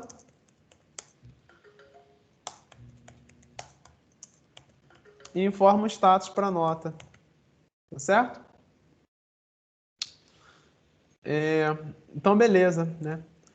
Esse programa, então, eu vou ler uma nota do teclado, né? Chamar a variável aqui de nota. Vou dar um input aqui, né? Vou dar um input, né? Entre com uma nota. Eita, digitei errado. Entre com uma nota. Agora, eu quero fazer o seguinte, né? Se a nota for vermelha, né? Imagina que a nota está entre 0 e 10. Se a nota for vermelha, eu quero que ele dê um esporro no usuário. Né? E quero que ele diga para o usuário, ei, sua nota está ruim, né? Você está mal. Né? Então, como é que eu posso fazer esse tipo de coisa? Né? Para esse tipo de coisa, a gente pode usar o que a gente chama de condicional. Né? A gente tem um bloco de instruções que só pode ser executado se uma determinada condição for verdadeira.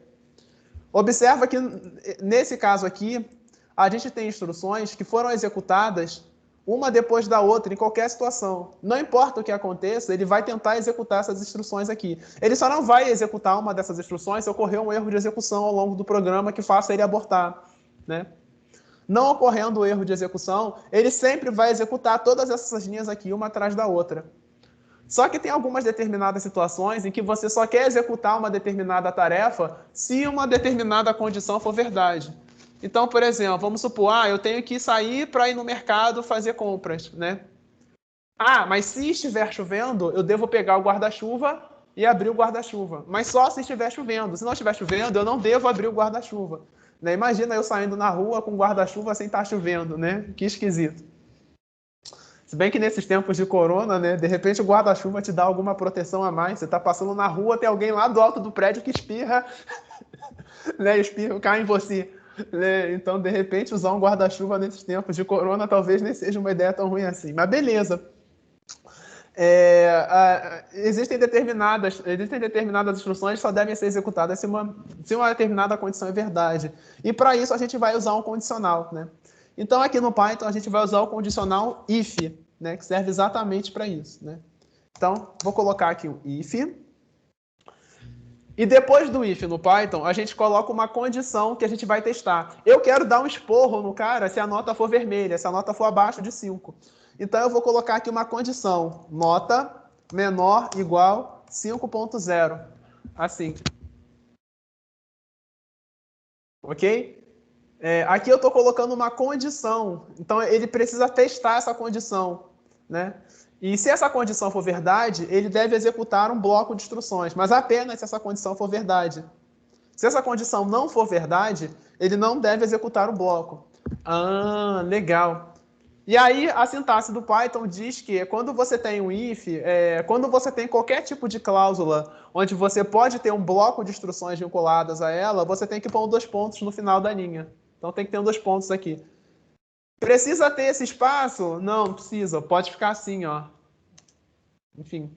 Lembra, né? Os espaços aqui são opcionais, né? Beleza. Agora, você precisa colocar um espaço, né, entre if e nota, né? Porque se você não botar um espaço, o Python vai entender que if e nota é uma variável só. Né? Aí não faz sentido. Né? Tem que ter um espaço aqui. If nota menor ou igual que 5. Se a nota for menor ou igual que 5, eu devo executar um determinado bloco de instruções. Então, vou botar um print aqui e vou dar um esporro no usuário. Eu vou falar assim, nota vermelha. Né? Vou dar um outro aqui, print.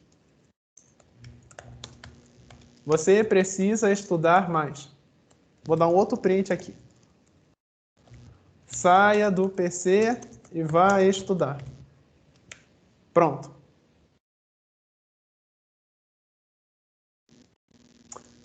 Agora, tem algumas observações que eu preciso fazer aqui. Né? O que eu preciso fazer aqui? Né? Dizer aqui. Primeiramente, vocês devem estar acostumados a declarar um bloco de instruções usando um par de chaves. Né? Você bota uma chave aqui e bota uma outra chave aqui para dizer que esse bloco aqui só deve ser executado se essa condição aqui que eu coloquei aqui no cabeçalho do if for verdadeira. Não é? Mas em Python as chaves não têm esse sentido. Então é incorreto usar as chaves para isso. Você não deve usar um par de chaves para isso, para definir um bloco de código. Né? Ok. O que então define que essas 3 instruções aqui estão vinculadas a esse if? Alguém pode me dizer? Eu não entendi a pergunta. Você tem experiência em alguma linguagem de programação, Beatriz? Eu tenho uma noçãozinha só de Python. Entendi. Isso explica. As pessoas que estão acostumadas a programar em C elas precisam abrir uma chave aqui e fechar uma chave aqui para dizer que essas 3 instruções aqui, elas estão subordinadas a esse if, ou seja, elas só podem ser executadas se o resultado, né, se esse teste aqui resultar em verdadeiro. Né? Ah, entendi. Em C, você tem que fazer isso. Em Python, não. As chaves em Python, elas têm outro significado. Né? Você usa as chaves para outras coisas em Python, não para definir bloco de código. O que diz para o Python que essas 3 instruções estão vinculadas a esse if? É a indentação. Mas o que é indentação? É esse espaço que eu coloquei aqui na frente do print. Na verdade, a própria IDLE colocou para mim, né? Quando eu dou o Enter aqui, a própria IDLE já coloca esse código aqui mais à direita. É como se eu tivesse 4 espaços, um tab, né? É como se eu tivesse apertado a tecla tab aqui, ou 4 espaços em branco. Tá certo? Então, esses espaços aqui, essa indentação aqui é o que diz para mim que essas 3 linhas só podem ser executadas se o resultado desse teste for verdadeiro. Tá certo? Então, é a indentação. A indentação é que diz para ele o bloco de código que está vinculado a esse if. Então, por exemplo, se eu vier agora e colocar uma linha aqui assim, tenha um bom dia. Essa linha de código está vinculada a esse if aqui?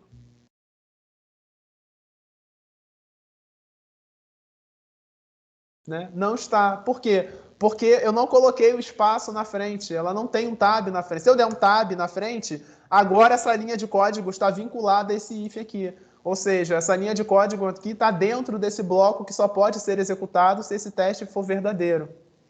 Sem esse espaço na frente, o Python vai entender que essa linha não pertence a esse bloco de código. Né?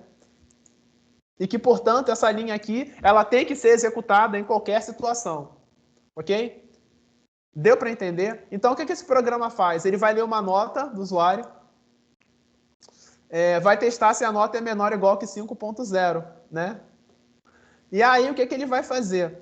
Se esse teste for resultar em verdadeiro, se a nota realmente for menor, né? Me tiro, né? Vou botar só menor, né?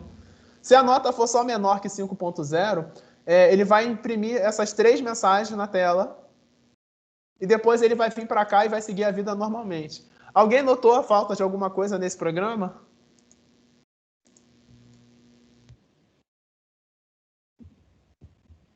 Alguém prestou atenção que está faltando alguma coisa aqui?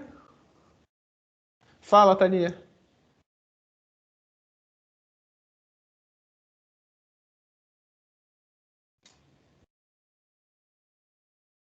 Ah, Thalia observou que a gente não converteu nota para float. Muito bem, né? Thalia está prestando atenção.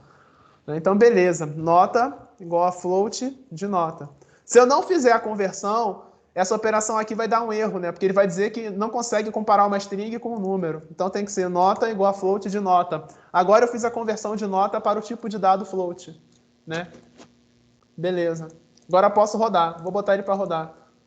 Dar um OK aqui, né? Chamar de prog4. Vou botar para rodar. Minimizar aqui. Gostei dessa ideia de botar a janela aqui no topo. Vou deixar a janela aqui no topo bonitinha. Né? Deixa eu botar ela aqui. Sempre no topo. E agora ele está rodando. Ele está pedindo para eu entrar com uma nota. Então vamos supor que eu digito 2.3. O que vai acontecer? Ele executou, ó, entre com uma nota 2.3. Aí ele escreveu na tela, ó, nota vermelha. Você precisa estudar mais, sai do PC e vai estudar. Tenha um bom dia. Né? Perdoem aí o erro de português, né? Nossa, mãe. Né? Assassinei a gramática aqui, né? Mas tudo bem, né? Enfim, desculpem aí por eu ter assassinado a gramática. Mas beleza. Deu para entender? Vou rodar agora o programa de novo, né? Entre com uma nota, né? Vou entrar com mais uma nota, né? Eu agora vou entrar com uma nota diferente, né? Agora eu vou entrar, por exemplo, com uma nota 7. E vou dar um Enter, né? O que aconteceu quando eu entrei com a nota 7?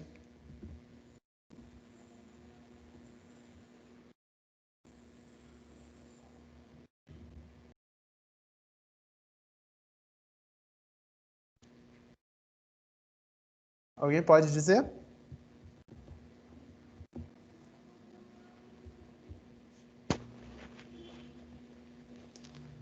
né? Ele não entrou no if, foi direto pro print lá de baixo. Né? O programa não executou o que está dentro do if, né? O que aconteceu? Foi exatamente isso. Então ele veio executando aqui. Ele faz esse teste. Ó, qual seria a tradução para a palavra if em língua portuguesa? Quem pode me dizer? Né? C, é tipo um C. Então aqui é como se eu dissesse, se nota for menor que 5, execute essas 3 instruções aqui. Né? Então aqui ele fez o teste. Nota é menor que 5? Não é. Então ele tem que pular essas 3 instruções aqui. Ele pulou as 3 instruções e ele veio para a primeira instrução que veio depois do if. Como é que ele sabe que essa é a primeira instrução que vem depois do if?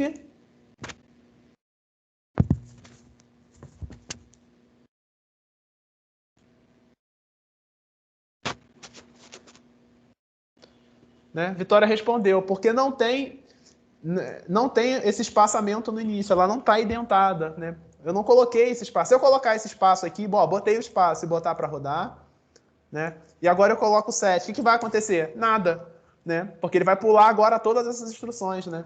Então ele entende que esse bloco que está vinculado a esse if termina quando ele acha a primeira instrução sem o espaço na frente. Está aqui. Então agora, se eu por 5.4, tenha um bom dia, né? Deu para entender? Então esse bloco de código aqui, ele está condicionado a só ser executado se esse teste aqui, nota menor que 5, der verdadeiro. É só isso. Ok? Esse é o if no Python. Alguém ficou com alguma dúvida?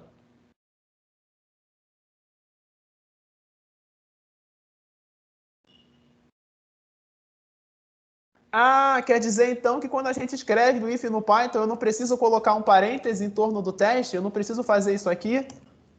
Não, não precisa. Mas se você fizer, tudo bem, né? Ele vai deixar que você coloque, né, o parênteses aqui.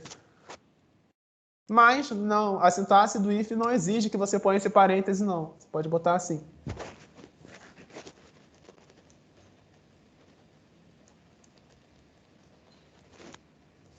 Ok? Alguma pergunta?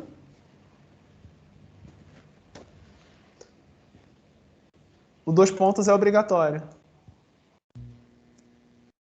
Não só no if, né? Qualquer tipo de cláusula que você tenha um bloco de instruções vinculado, precisa que você ponha o 2 pontos no final. Né? Então, if, else, while, for, def, try, except.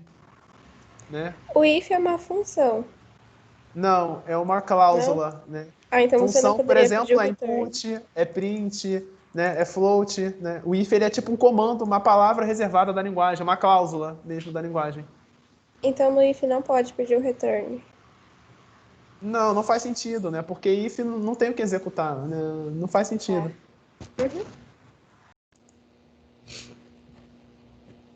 Ok? Alguma pergunta? Ai, a minha orelha aqui tá coçando, entendeu? A minha orelha aqui tá coçando. Fala, Valeriana.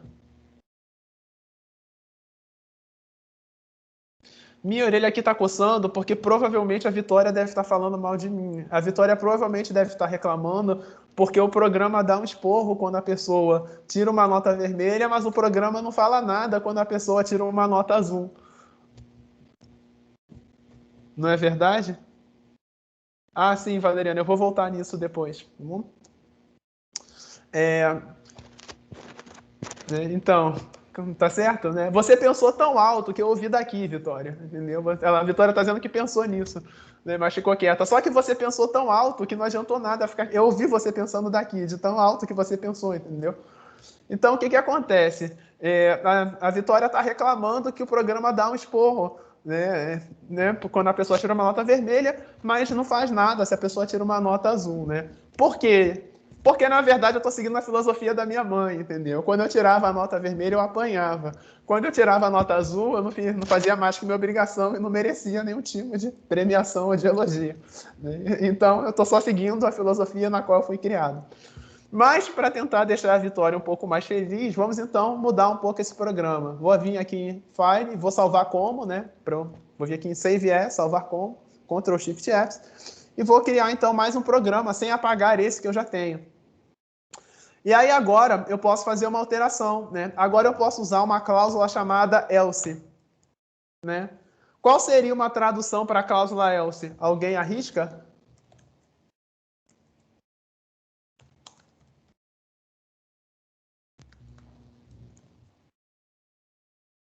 Né? Else seria alguma coisa como se fosse caso contrário, alguma coisa tipo um senão, seria alguma coisa tipo assim, é alguma coisa nesse sentido. Como é que você vai interpretar? Você vai interpretar assim, ó.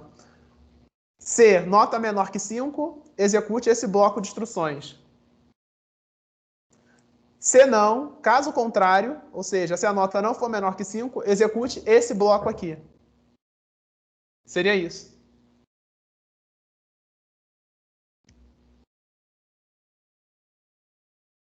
Vamos botar para rodar?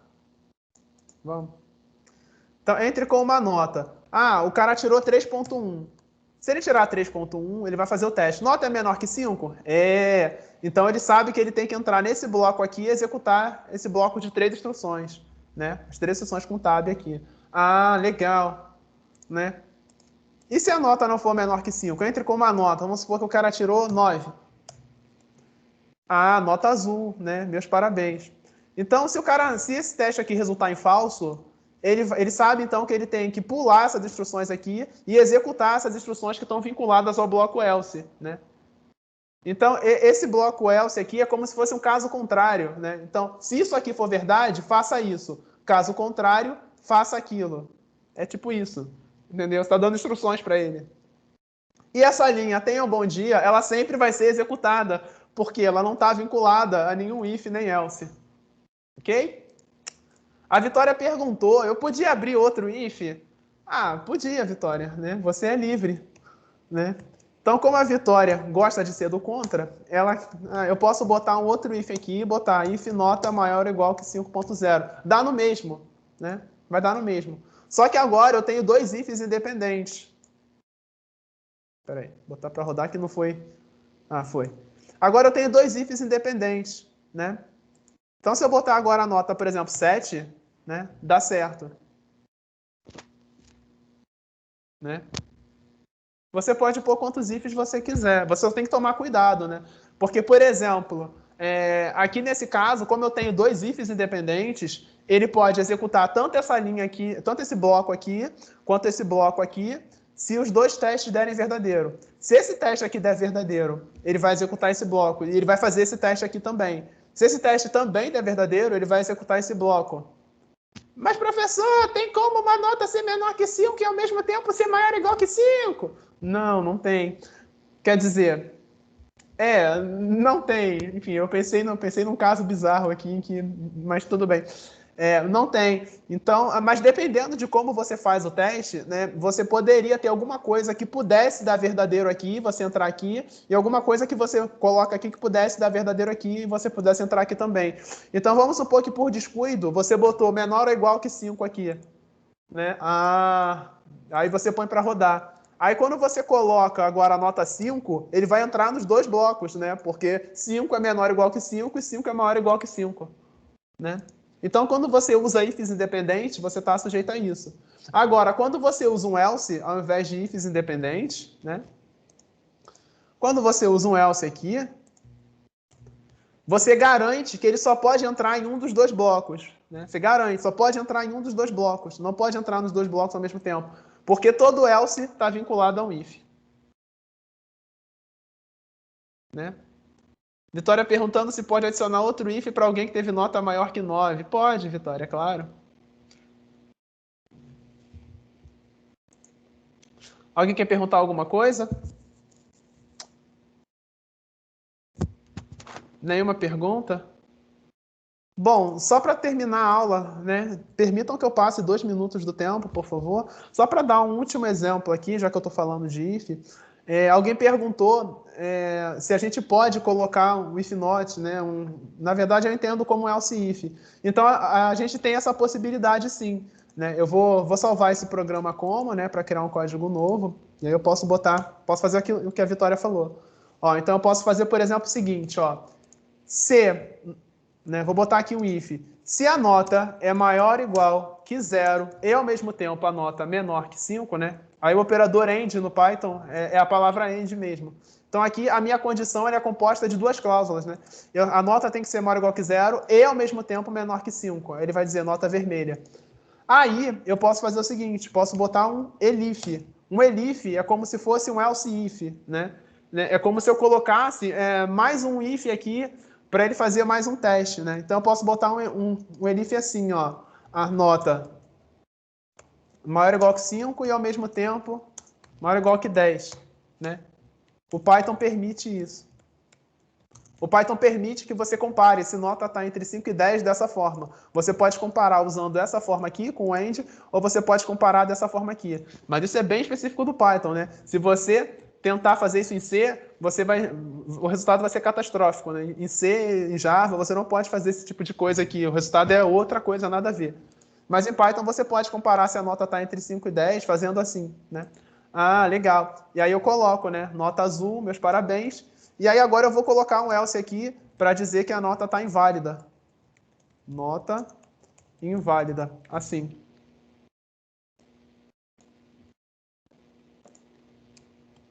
Ok? Então aqui o que eu estou fazendo? Esse elif aqui, entenda como se fosse um else if. Ok? É um else if aqui. Então, primeiro ele vai testar, a nota é maior que 0 e menor que 5? Se for, ele já entra aqui. Depois que ele entrar aqui, ele já vai pular direto para o tenha um bom dia. Agora, se a nota não for maior que 0 e menor que 5, ele vai fazer esse segundo teste aqui. Se esse teste der verdadeiro, aí ele entra nesse bloco aqui e depois ele já pula para esse print aqui. Ah, se esse teste aqui der falso, aí ele cai nesse bloco do else, né? Nota inválida. Então, por exemplo, se o cara digitar uma nota negativa, por exemplo, -1, né? Ele vai cair no bloco do else, porque a nota não é maior que 0 e menor que 5, nem está entre 5 e 10. Dá para entender? E aí eu posso pôr quantos elifs eu quiser. Né? Eu só posso ter um if aqui e um else vinculado, né, nesse if. Mas elifs eu posso ter quanto eu quiser. Então eu posso botar um outro elif aqui, por exemplo, para tratar o caso quando a nota estiver entre 8 e 10. Né? Então se a nota for maior que 8 e menor que 10, né, posso dar, sei lá, você é D+. Assim. Né? Posso ter quantos elifs eu quiser, né? E posso botar para rodar. Eu só tenho que entender o seguinte, quando eu coloco if com elifs, ele só pode entrar em, no máximo, um dos blocos. Então, ele vai fazer o teste, o primeiro teste que der verdadeiro, ele vai executar o bloco correspondente. Então, se esse teste aqui der verdadeiro, ele já executa esse bloco e ele nem vai fazer os outros testes, ele já vai pular direto para cá e vai executar essa linha aqui. Se esse teste der falso, aí ele vai para o próximo, né? Vai para o próximo teste, está aqui nesse elif. Se esse der falso, aí ele vai para o próximo. Mas o primeiro teste que der verdadeiro, ele já executa o bloco. E já nem executa os testes que vem depois. Tá certo? Então, entre com uma nota. Se o cara tirar 9, 9.4, já caiu nesse elif aqui. Agora, se o cara, por exemplo, tirar... vamos supor, o cara tirou 6.2. Aí ele caiu nesse bloco aqui, né?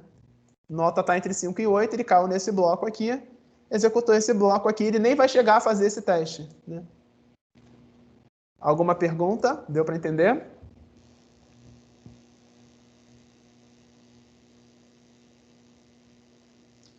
Ok, pessoal.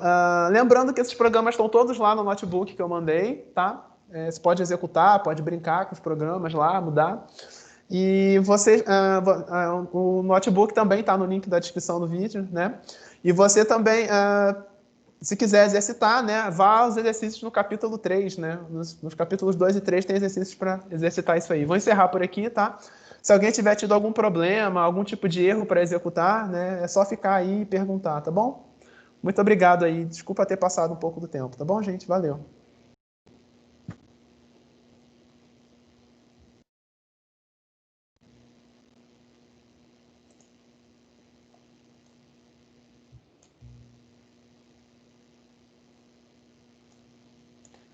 Ninguém quer fazer nenhum comentário, perguntar nada? Todo mundo entendeu e conseguiu rodar tudo com sucesso? Estou surpreso.